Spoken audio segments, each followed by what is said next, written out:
আমার শিরদাঁড়া দিয়ে একটা কাঁপুনি বয়ে গেল। আমি দেখি রোকেয়া বেগমের পা বাঁকা হয়ে ঘুরে ওনার পেটের কাছে চলে এসেছে। ওনার হাত পা বাঁকা হয়ে ঘাড় ঘুরে আবার সামনে চলে এসেছে।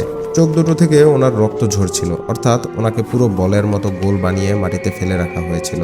এবং সবচেয়ে বড় কথা হচ্ছে উনি জীবিত। এত আঘাতের পরও উনি মারা যাননি। গলা দিয়ে এখনো ঘুঙানির শব্দ বেশি আসছে। আমরা বুঝতে পারছিলাম উনি কতটা কষ্ট সহ্য করে যাচ্ছেন। আমি সহ বাড়ির কিছু ছেলে মেয়ে মহিলাটাকে সোজা করার চেষ্টা করি, কিন্তু ওনার হাত পা এমনভাবে বাঁকা করা হয়েছে যা সোজা করার মতো শক্তি আমাদের গায়ে নেই। লোহার মতো শক্ত ছিলেন উনি। বাড়ির মহিলারা দোয়া দরুদ পড়তে শুরু করেন।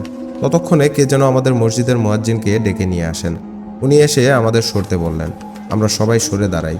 ওনার উপস্থিতিতে একটা সুগন্ধি ছড়িয়ে যায় ঘরে। এরপর মুয়াজ্জিন সাহেব কিছু সূরা কালাম পড়ে বৃদ্ধ মহিলার গায়ে ফু দেন।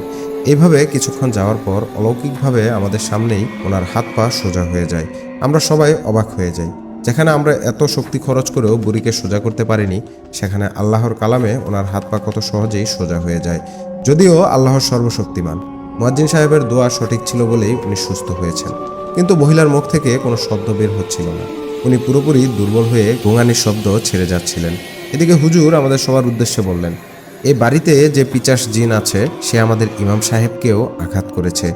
রোকেয়া বেগমকে সুস্থ করেছি, এতে হয়তো আমার উপরও বিপদ আসবে। রিয়াজ ভাই, আপনি ইমাম সাহেবের দেওয়া ঠিকানায় খুব দ্রুত যাবার ব্যবস্থা করুন।